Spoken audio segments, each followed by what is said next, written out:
بسم الله الرحمن الرحيم. الحمد لله الذي أنزل على عبده الكتاب ولم يجعل له عوجا قيما لينذر بأسا شديدا من لدنه ويبشر المؤمنين الذين يعملون الصالحات أن لهم أجرا حسنا ماكثين فيه أبدا وينذر الذين قالوا اتخذ الله ولدا ما لهم به من علم ولا لآبائهم كبرت كلمة تخرج من أفواههم إن يقولون إلا كذبا فلعلك باخع نفسك على آثارهم إن لم يؤمنوا بهذا الحديث أسفا إنا جعلنا ما على الأرض زينة لها لنبلوهم أيهم أحسن عملا وإنا لجاعلون ما عليها صعيدا جرزا أم حسبت أن أصحاب الكهف والرقيم كانوا من آياتنا عجبا إذ أوى الفتية إلى الكهف فقالوا ربنا آتنا من لدنك رحمة وهيئ لنا من أمرنا رشدا فضربنا على آذانهم في الكهف سنين عددا ثم بعثناهم لنعلم أي الحزبين أحصى لما لبثوا أمدا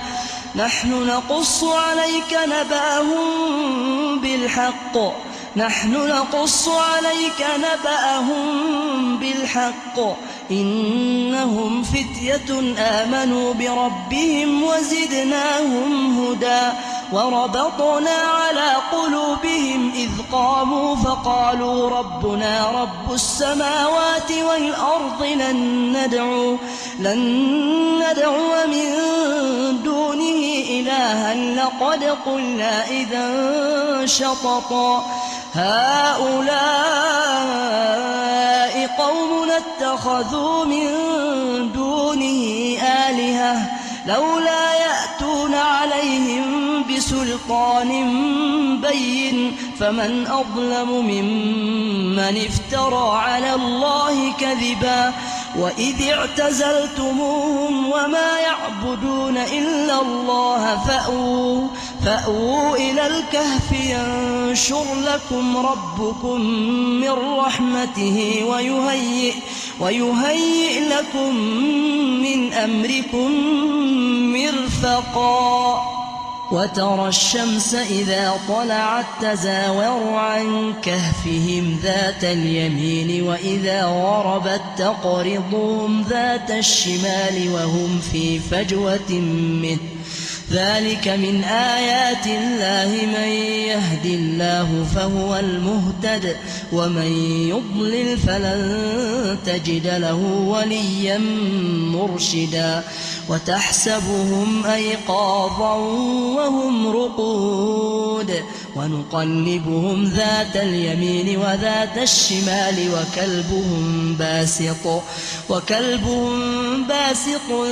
ذراعيه بالوصيد لو اطلعت عليهم لوليت منهم فرارا ولملئت منهم رعبا وكذلك بعثناهم ليتساءلوا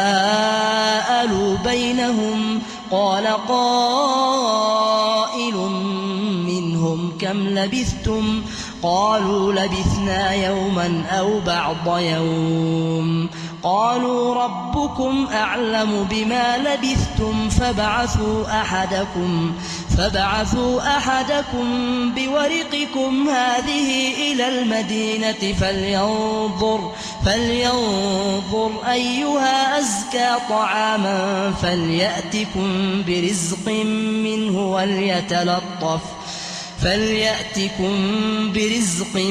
منه وليتلطف ولا يشعرن بكم أحدا إنهم إن يظهروا عليكم يرجموكم أو يعيدوكم في ملتهم ولن تفلحوا إذا أبدا وكذلك أعثرنا عليهم ليعلموا أن وعد الله حق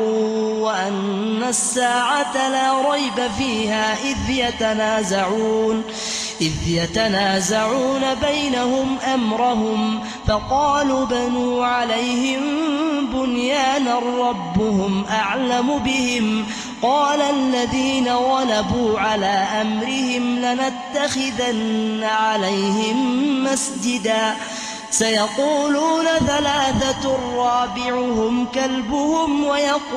سيقولون ثلاثة رابعهم كلبهم ويقولون خمسة سادسهم كلبهم رجما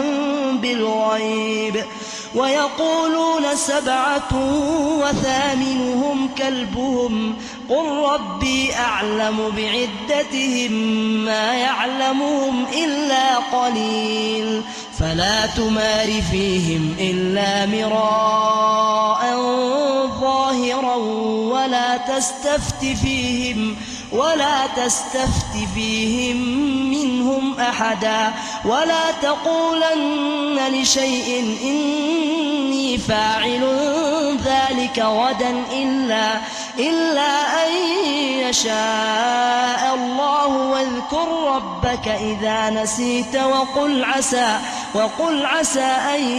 يهديني ربي لأقرب من هذا رشدا ولبثوا في كهفهم 300 سنين وازدادوا 9 قل الله أعلم بما لبثوا له غيب السماوات والأرض أبصر به وأسمع ما لهم من دونه من ولي ولا يشرك في حكمه أحدا واتل ما أوحي إليك من كتاب ربك لا مبدل لكلماته ولن تجد من دونه ملتحدا واصبر نفسك مع الذين يدعون ربهم بالغداة والعشي يريدون وجهه ولا تعد عيناك عنهم تريد زينة الحياة الدنيا ولا تطع من أغفلنا قلبه عن ذكرنا واتبع هواه وكان أمره فرطا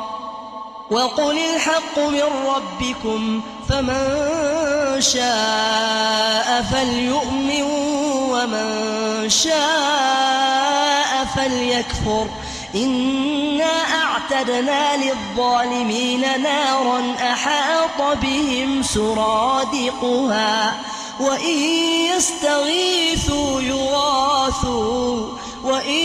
يستغيثوا يغاثوا بماء كالمهل يشوي الوجوه بئس الشراب وساءت مرتفقا إن الذين آمنوا وعملوا الصالحات إنا لا نضيع أجر من أحسن عملا أولئك لهم جنات عدن تجري من تحتهم الأنهار يحلون فيها من أساور من ذهب ويلبسون ثيابا خضرا من سندس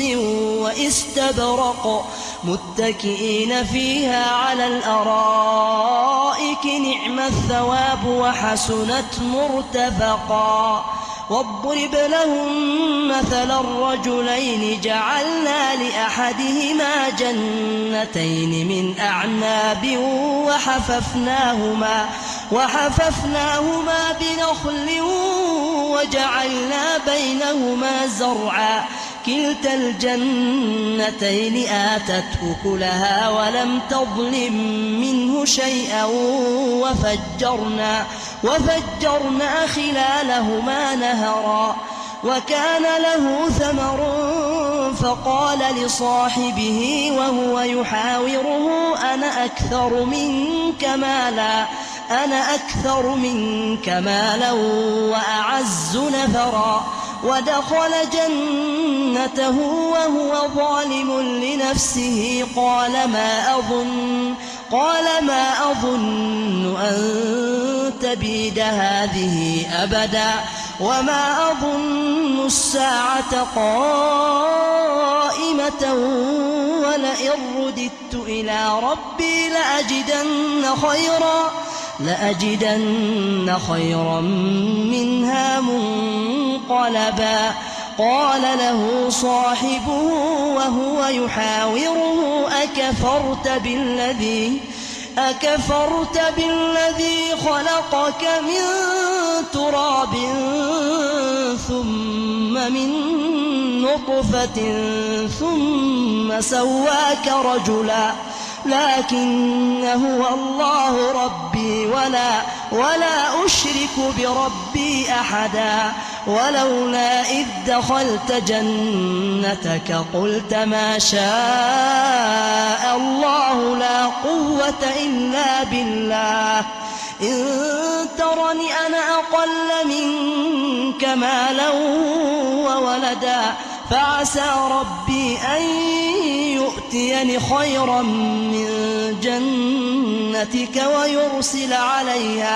ويرسل عليها حسبانا من السماء فتصبح صعيدا زلقا أو يصبح ماؤها غورا فلن تستطيع له طلبا وأحيط بثمره فأصبح يقلب كفيه على ما أنفق فيها وهي خاوية على عروشها ويقول يا ليتني لم أشرك بربي أحدا ولم تكن له فئة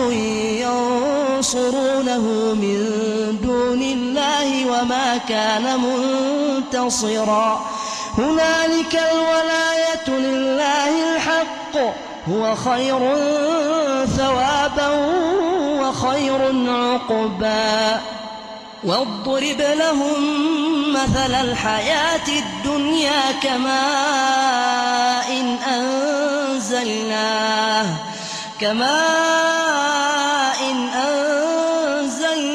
من السماء فاختلط به نبات الأرض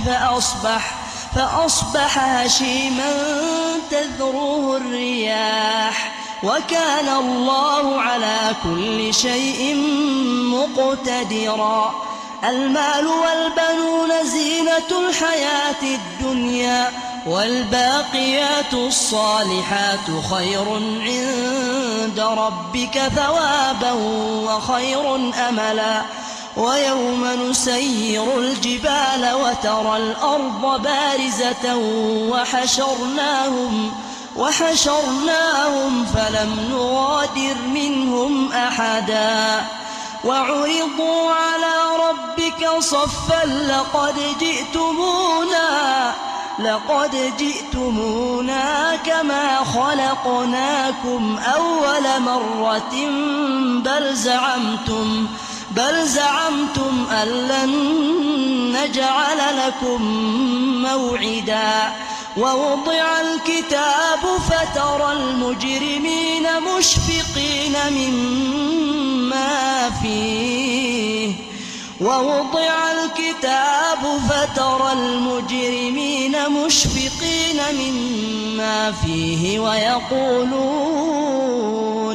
ويقولون يا ويلتنا ما لهذا الكتاب لا يغادر صغيرة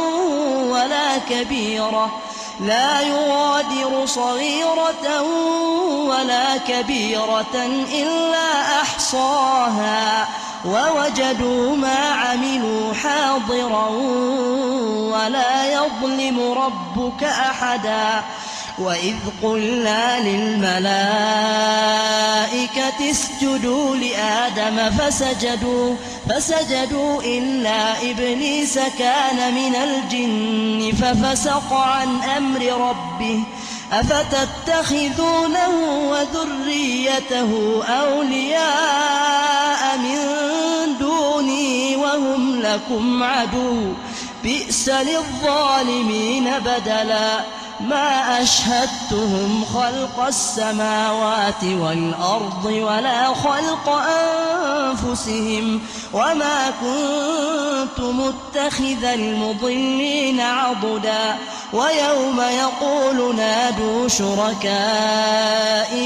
ويوم يقول نادوا شركائي الذين زعمتم فدعوهم فلم يستجيبوا لهم وجعلنا بينهم موبقا ورأى المجرمون النار فظنوا أنهم مواقعوها ولم يجدوا عنها مصرفا ولقد صرفنا في هذا القرآن للناس من كل مثل وكان الإنسان أكثر شيء جدلا وما منع الناس أن يؤمنوا إذ جاءهم الهدى ويستغفروا ربهم إلا أن تأتيهم سنة الأولين أو يأتيهم العذاب قبلا وما نرسل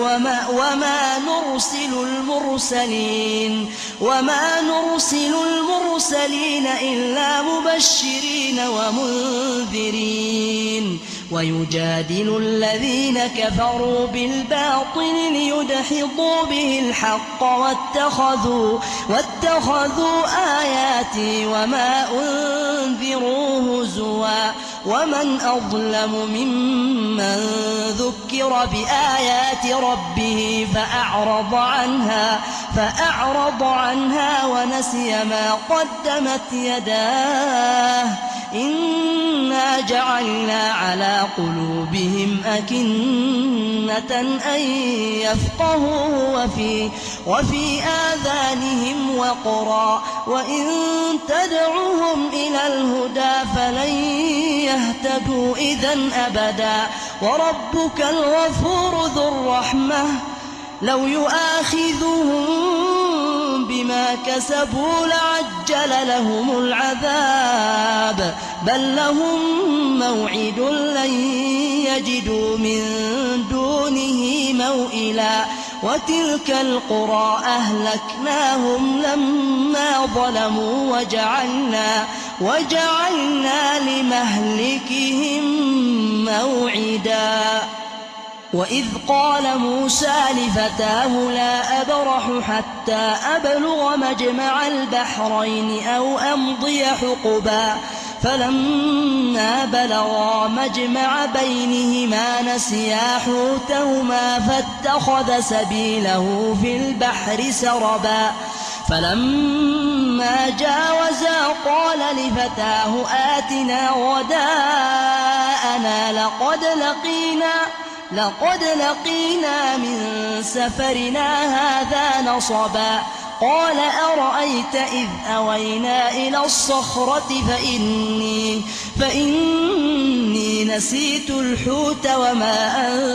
أنسانيه إلا الشيطان أن أذكره واتخذ سبيله في البحر عجبا قال ذلك ما كنا نبغ فارتدا على آثارهما قصصا فوجدا عبدا من عبادنا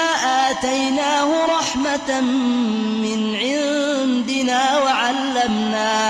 وعلمناه من لدنا علما قال له موسى هل أتبعك على أن تعلمني مما علمت رشدا قال إنك لن تستطيع معي صبرا وكيف تصبر على ما لم تحط به خبرا قال ستجدني إن شاء الله صابرا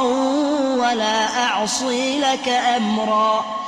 قال فإن اتبعتني فلا تسألني عن شيء حتى أحدث لك منه ذكرا فانطلقا حتى إذا ركبا في السفينة خرقها قال أخرقتها لتغرق أهلها لقد جئت شيئا إمرا قال ألم أقل إنك لن تستطيع معي صبرا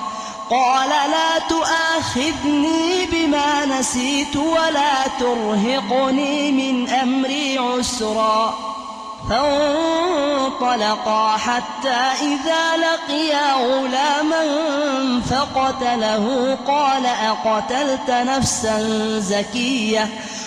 أقتلت نفسا زكية بغير نفس لقد جئت شيئا نكرا قال ألم أقل لك إنك لن تستطيع معي صبرا قال إن سألتك عن شيء بعدها فلا تصاحبني قد بلغت من لدني عذرا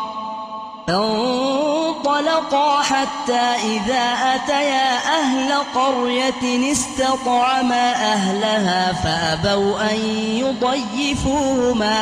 فأبوا أن يضيفوهما فوجدا فيها جدارا يريد أن ينقض فأقامه قال لو شئت لاتخذت عليه أجرا قال هذا فراق بيني وبينك سأنبئك بتأويل ما لم تستطع عليه صبرا أما السفينة فكانت لمساكين يعملون في البحر فأردت أن أعيبها وكان وراءهم ملك يأخذ كل سفينة غصبا وأما الغلام فكان أبواه مؤمنين